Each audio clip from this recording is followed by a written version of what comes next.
Shalom peuple de Dieu, j'espère que vous allez bien de partout où vous nous suivez en ce moment.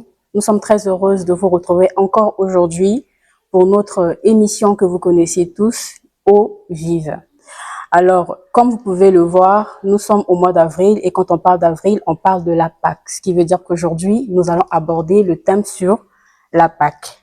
Alors, la Pâque, c'est l'histoire de la libération qui change tout. Là, je ne parle que en briefing. Mais comme vous savez, sur ce plateau, je ne suis jamais seule. Je suis avec l'homme de Dieu, notre papa, l'apôtre Alain Pacifique, qui n'est plus à présenter, mais que nous allons saluer respectueusement. Shalom, papa. Shalom. Comment allez-vous aujourd'hui? Je vais très bien. On ne peut que être bien parce qu'on parle de la libération, on parle de la Pâque. Alors, aujourd'hui, comme vous pouvez le constater, selon ma phrase d'attaque, nous parlons sur la Pâque aujourd'hui. Alors, il y a beaucoup des enfants de Dieu qui célèbrent la Pâque, mais peut-être qui ne comprennent pas ce que ça veut exactement dire. D'une façon générale ou pour une introduction, que pouvons-nous comprendre sur ce mot-là, Pâque? Ok, merci beaucoup. Je salue nos fidèles téléspectateurs. Parler de la Pâque, c'est parler de notre histoire. Un chrétien doit impérativement comprendre ce qu'est la Pâque. Mais toute chose a un commencement et une fin. La Pâque a commencé d'abord dans l'Ancien Testament, dans le livre d'Exode. C'est l'histoire de la libération des enfants d'Israël. C'est beaucoup plus l'histoire de la rédemption, du rachat. Pour la petite histoire, Dieu est allé combattre Pharaon pour libérer la postérité d'Abraham. Maintenant, Pâques vient de Pécha, qui veut dire passage. Dieu passait la nuit de la libération pour libérer le peuple de Dieu de l'esclavage. Ils ont fait presque 430 ans en Égypte. Et cette nuit-là, le Seigneur est arrivé. Il leur a ordonné d'immoler un agneau, chaque famille, et que chaque famille puisse badigeonner le sang sur les linteaux et le poteau de leur maison. Mais la viande de l'agneau devrait être mangée rôtie au feu. Des enfants d'Israël d'Égypte, parce que Dieu leur avait dit à eux, les enfants d'Israël, chaque fois vous allez vous souvenir de ce jour, parce que c'est durant cette période que vous êtes libérés, vous avez quitté l'esclavage. Et les enfants d'Israël ont continué à célébrer cela. Et j'étais en train de dire que l'apôtre Paul nous dit que Christ est notre Pâque. Il a été immolé. Maintenant, nous, en tant que chrétiens, ce quoi notre Pâque? Vous voyez, Christ est notre Pâque. Comme les enfants d'Israël ont mangé la viande de l'agneau en Égypte, nous mangeons la chair de Christ et nous buvons son sang. Et il a dit dans le livre de 1 Corinthiens chapitre 5, lorsqu'il dit que Christ est notre Pâque, et ailleurs il parle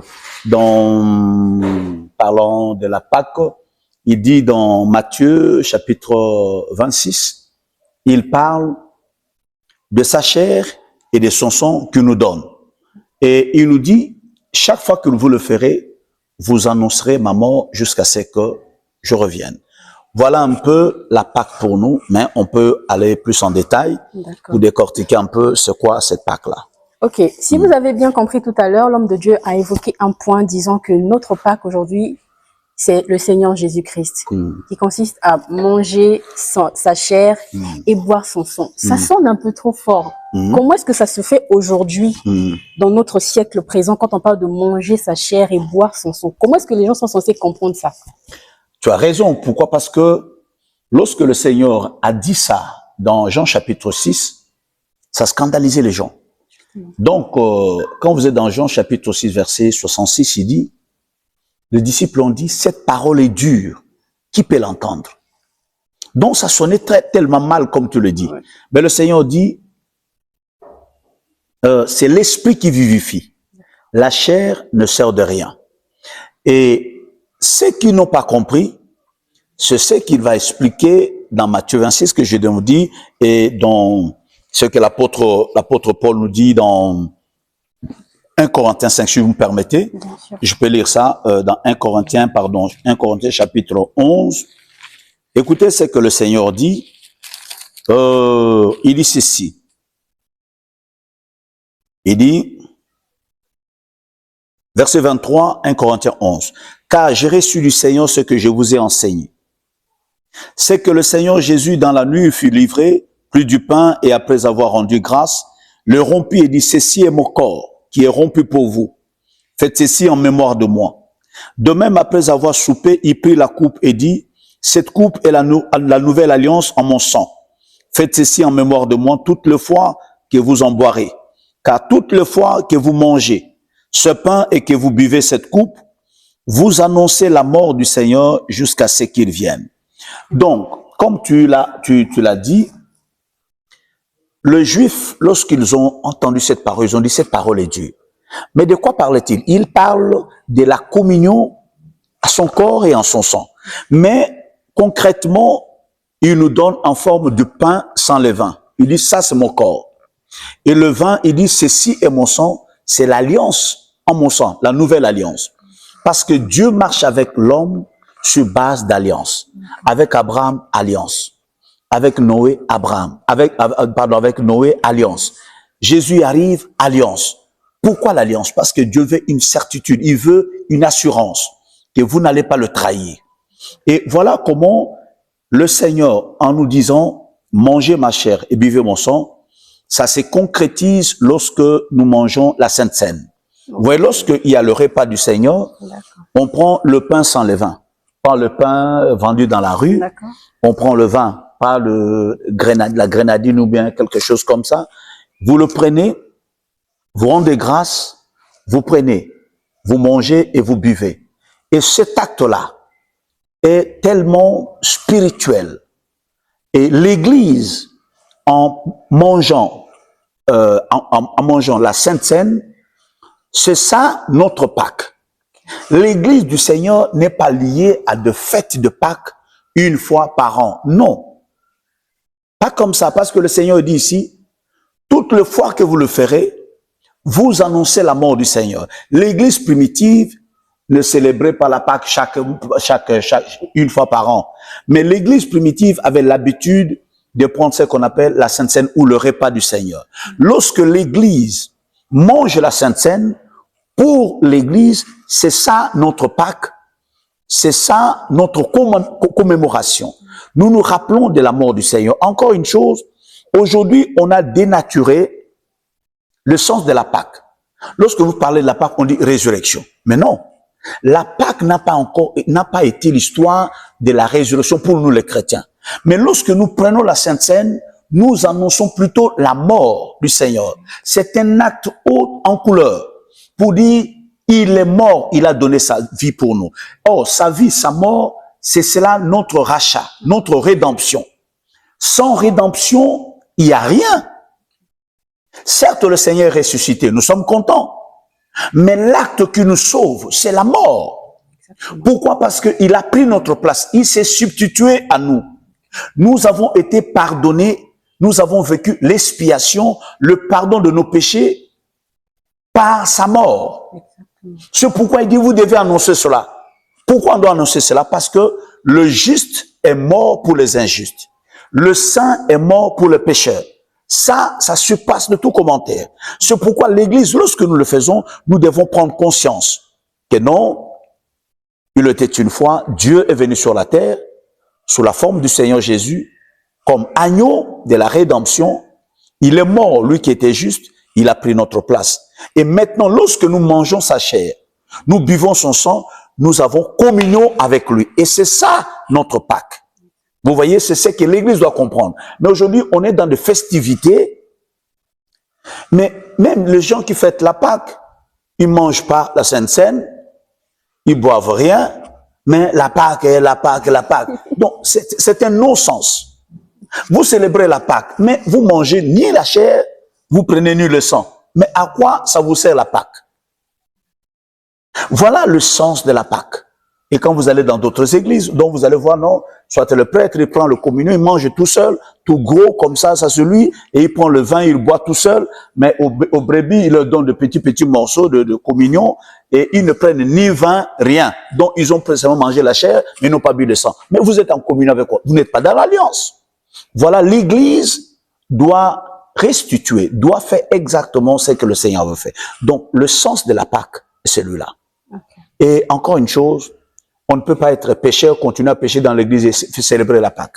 Parce que là, la Pâque ne vous sert à rien. Mais lorsque vous célébrez la Pâque, vous communiez. Et vous devez être pur pour participer à la table du Seigneur.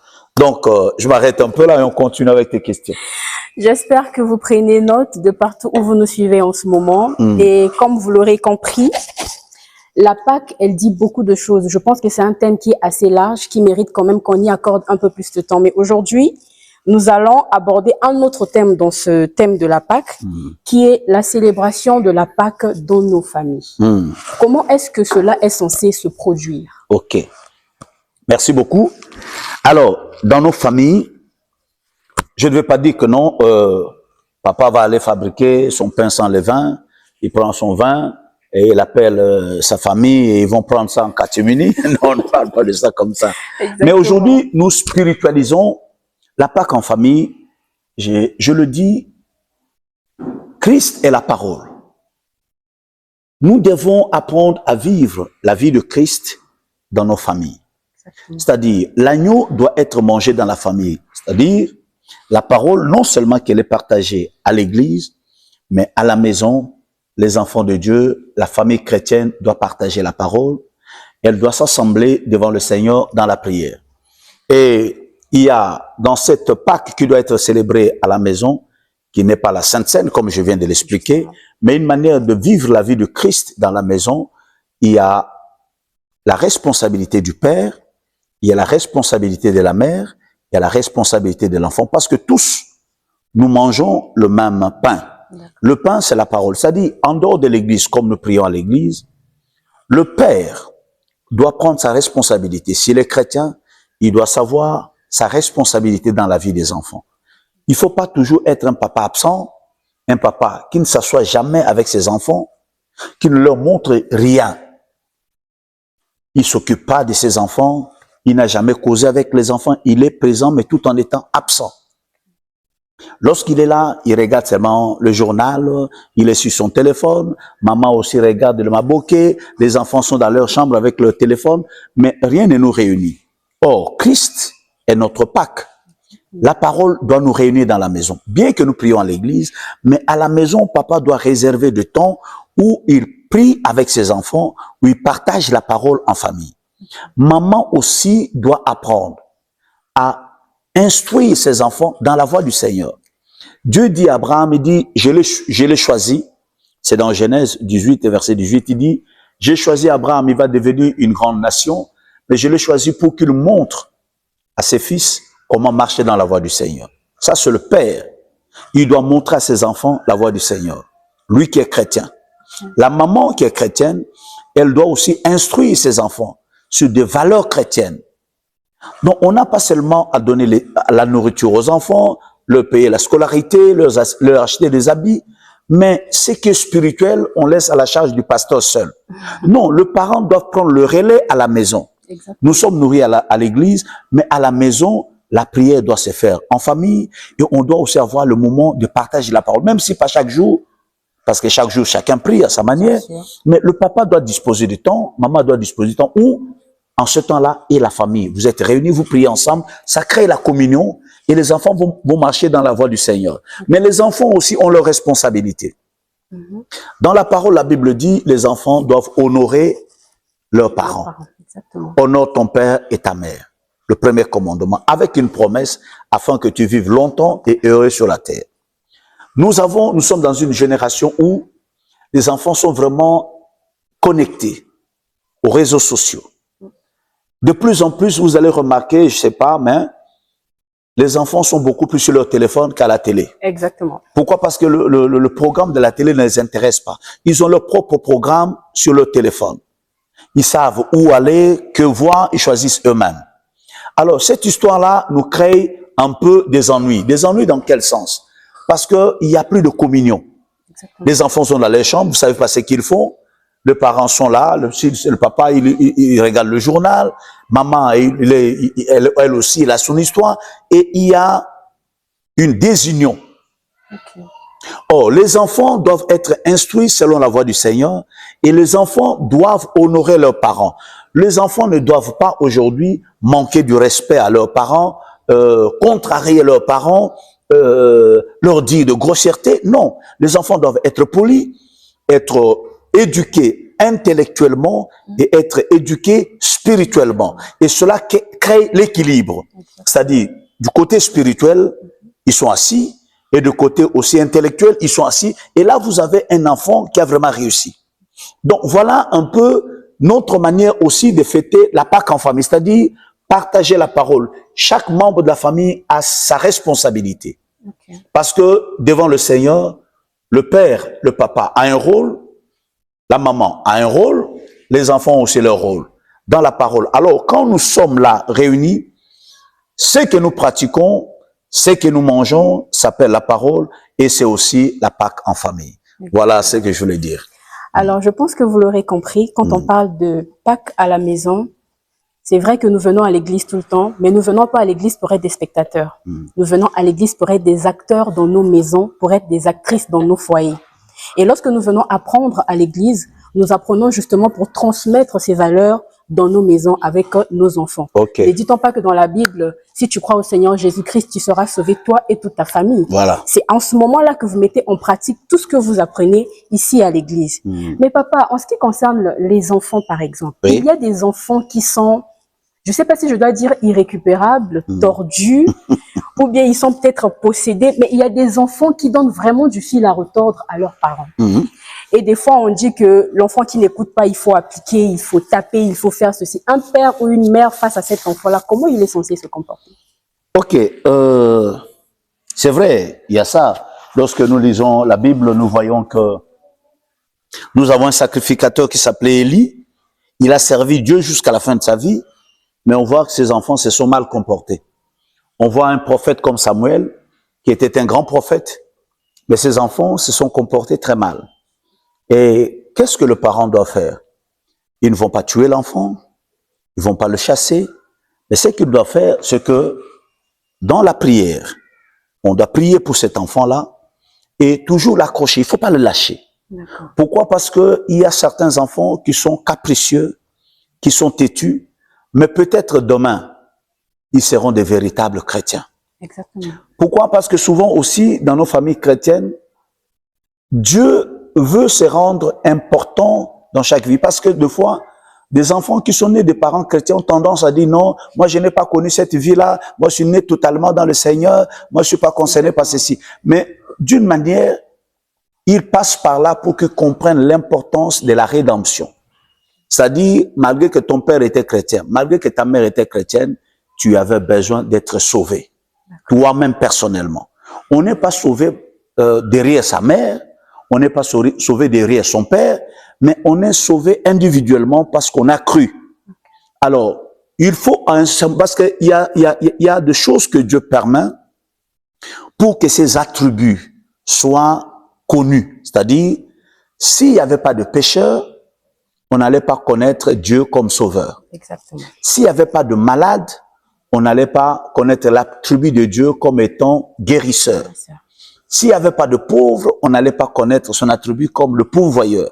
Alors, certaines choses arrivent pour que vous connaissiez Dieu dans cet angle-là, dans la vie de votre enfant. Et que vous ne vous tapez pas la poitrine, non, c'est parce que moi je suis ceci, c'est parce que moi je suis cela, que mes enfants sont cela. Mais le parent, pour revenir à ta question, le parent doit toujours prier et conseiller les enfants. Chercher à savoir aussi avec qui ils marchent. Pourquoi? Parce que la plupart du temps, on néglige de voir avec qui nos enfants traînent. On n'est pas trop regardant. Pourquoi on a confiance, on est des parents chrétiens, tout. Mais c'est cette naïveté-là qui font à ce que les enfants puissent aller loin sans que vous ne vous rendiez compte. Il faut être regardant. Les enfants traînent avec qui? il faut être aussi, avoir aussi de la rigueur. Pourquoi? Parce que souvent, nous, les parents chrétiens, on confond aimer l'enfant et le libertinage. Non, je suis parent, je suis ceci, et l'enfant, oui, il faut aimer l'enfant, mais lorsqu'il a gaffé, il faut être sérieux avec lui, mais avec amour. Pas de brutalité, pas une méchanceté déplacée, mais il faut toujours y aller avec la parole, avec la prière et avec des conseils. Okay. Tôt ou tard, l'enfant là finira par revenir au Seigneur. Mais il faut toujours dire à Dieu, il faut l'avouer, Seigneur, seul, je ne saurais pas. Aide-moi dans le cas de cet enfant-là. Voilà ce que je peux dire concernant ces enfants. Et si cet enfant-là est un élu, il finira par revenir au Seigneur. Mais si c'était un fils du ténèbre, alors là, Dieu sait ce qu'il fera de lui. Voilà un peu pratiquement ce que je peux dire dans pareil cas. J'ai une dernière question qui va dans le sens opposé de la première que je viens de poser tout à l'heure. Nous tombons aussi sur des situations selon lesquelles les enfants, elles sont dociles, ils sont regardants, qui craignent Dieu, qui prient, mais qui ne tombent pas forcément sur des parents qui leur accordent de l'attention. C'est vrai que c'est aux parents de montrer aux enfants la voie à suivre, mais avec notre génération d'aujourd'hui, comme vous l'avez évoqué à l'introduction, il y a des enfants, cette génération, je vais dire génération Android, génération intelligence artificielle, tout le monde est devant son téléphone, devant son ordinateur, l'enfant a un souci, elle a un besoin particulier d'exprimer quelque chose, mais quand on vient vers papa, ah moi je dois travailler, on vient vers maman, ah moi j'ai des trucs à faire, à ce moment-là, comment est-ce que l'enfant est censé faire peut-être pour se rapprocher? Est-ce que l'enfant peut aussi prier pour ses parents dans ce sens-là? Ou alors c'est juste aux parents de gérer ce cas au fait? Alors ça c'est une très belle question. Vous savez, lorsqu'on connaît Dieu, la croyance au Seigneur, ça renverse l'ordre établi. Le cadet peut devenir le grand frère de tout le monde.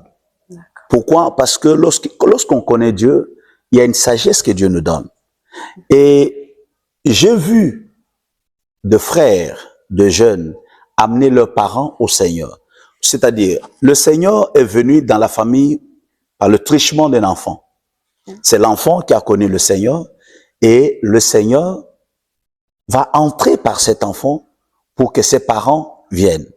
Donc, ce n'est pas absolument que ça doit commencer par le parent.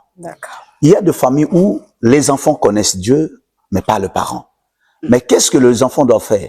Ils doivent prier maintenant pour le parent. Ce n'est pas exclu. Donc, c'est réciproque. Les parents peuvent prier pour ils peuvent, mais prient pour leurs enfants si c'est eux qui connaissent le Seigneur. Parce que souvent, le cas là, ça arrive comment? Vous êtes tous une famille païenne, mais comme ça, l'enfant croit au Seigneur. Un ordre nouveau est établi maintenant dans votre famille. Maintenant, le parent commence à devenir curieux. Mais qu'est-ce que cet enfant-là fait? Ça commence toujours par des accrochages et tout. Finalement, on comprend que non, la voie que l'enfant suit là est bon. Mais en ce moment-là, c'est l'enfant en question ou les enfants en question qui doivent prier pour leurs parents. Je connais beaucoup de cas où ce sont les enfants qui ont amené leurs parents, ont été de porte-bonheur pour leurs parents. Il y a aussi des cas où les parents ont montré la voie à leurs enfants. Donc, c'est vice-versa. Donc, ouais, voilà ce que je pouvais dire. Ok. Bon, je pense que vous l'aurez compris. Nous sommes au terme de notre émission. Nous sommes à la fin de notre émission. Qu'est-ce que vous pouvez nous dire d'une façon générale, ce qu'on peut retenir de captivant par rapport à tout ce que nous avons évoqué ici aujourd'hui sur la Pâque en famille? Ok. La Pâque en famille, je dirais ceci. Je vais emprunter le parole de Josué qui a dit à tout Israël, il dit, nous venons de l'Égypte. Vous savez comment nous avions souffert là-bas. Notre histoire, vous connaissez. Et vous connaissez aussi l'histoire de notre arrière-grand-parent, Terach, qui vivait de l'autre côté du fleuve. Et vous connaissez aussi l'histoire du pays du Canaan dans lequel nous sommes. Que ce soit notre père Terach, de l'autre côté du fleuve, il ne servait pas Dieu. Nos pères du côté d'Égypte ne servaient pas Dieu, ils sont devenus des esclaves. Le pays dans lequel nous sommes venus, ces gens que nous rencontrons ici ne servent pas Dieu. Mais il leur met devant leur choix. Il dit, choisissez ce que vous voulez servir aujourd'hui. Si vous voulez ce Dieu des Égyptiens, ou le Dieu de l'autre côté du fleuve, ou le Dieu des Cananéens, ça vous regarde. Mais moi et ma maison, nous servirons l'Éternel. Donc, la Pâque en famille, c'est le choix. Nous devons choisir pour notre maison.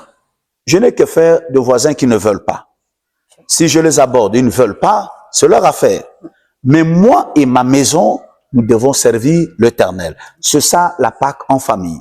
Donc chaque parent doit faire en sorte que non, même si tout autour de toi, les gens n'aiment pas Dieu, mais toi et ta maison, vous devez le servir. Voilà Jésus dans nos vies. Nous ne devons pas rejeter ce qui fait notre force.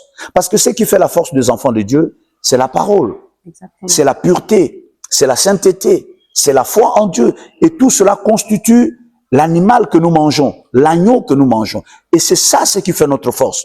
Nous ne devons pas prendre l'apparence de la piété et renier ce qui en fait la force. Amen. Donc, ce que nous devons faire, la Pâque en famille, c'est la vie de Christ dans nos maisons. Il ne faut pas que nous soyons des chrétiens à l'église, mais païens à la maison. Voilà un peu ce qu'on devrait retenir. Merci beaucoup, papa. Et comme vous avez compris, nous sommes à la fin de notre émission. Ce que vous devez retenir et comprendre, c'est qu'en tant qu'enfant de Dieu, nous avons des responsabilités, que ce soit enfant, papa ou maman. Chacun a un rôle à jouer justement pour l'évolution de la famille. Être enfant de Dieu, on ne peut pas parler d'enfant de Dieu sans parler de Dieu, sans évoquer la parole de Dieu. C'est dans la parole qu'on puise la force qui nous donne les capacités d'avancer dans la vie et de relever tous les défis auxquels nous sommes confrontés. Parce que les problèmes, ça ne manquera jamais. Mais avec Dieu, vous serez capable de relever toutes ces situations. Amen. Maintenant que nous sommes à la fin, papa, est-ce que vous avez une prière pour ces enfants de Dieu? Ok. Nous tous d'ailleurs, bien sûr, nous avons besoin de la prière parce que sans Dieu, nous ne pouvons rien faire. Ah oui, c'est la chose la plus merveilleuse que je puisse faire pour le peuple de Dieu. Pas seulement pour le peuple de Dieu, mais pour tout le monde. Amen. Parce que tous ceux qui nous suivent ne sont peut-être pas forcément chrétiens, mais en écoutant la parole, ça peut faire quelque chose dans leur vie. Amen. Alors, bien-aimé, je ne sais pas de quel bord tu te trouves, mais le Dieu qui a créé le ciel et la terre m'envoie dans ta maison pour que cette Pâque aussi soit célébrée, soit mangée chez toi à la maison, c'est-à-dire amène la vie de Christ chez toi à la maison. Papa, prends tes responsabilités, maman et les enfants, nous devons manger cet animal, cet agneau. Je vais prier. Seigneur notre Dieu, je prie et recommande tous mes bien-aimés qui ont suivi ou qui suivront cette émission, que ce qui a été dit puisse transformer la vie en famille. Oh Dieu, tu n'as pas seulement béni Abraham, mais tu as vu aussi sa postérité. Tu n'as pas seulement sauvé Rahab, mais tu as sauvé aussi sa famille. Sauve la famille de mon frère, sauve toute famille qui nous suit, que la paix rentre dans chacune de maisons, dans chacune de vies, au nom de Jésus-Christ de Nazareth. Nous avons ainsi prié. Amen. Amen. Que Dieu vous bénisse. C'était notre émission Eau Vive qui a été présentée aujourd'hui par la sœur Belleville Poitiers, suivie de notre papa, notre invité très spécial, l'apôtre Alain Pacifique. Nous avons été heureux et ravis de présenter cette émission et nous vous donnons rendez-vous pour très bientôt. Restez surtout scotchés et si vous avez des questions, mettez-les en commentaire, on vous répondra prochainement. Merci beaucoup et bon dimanche dans vos maisons. Que Dieu vous bénisse.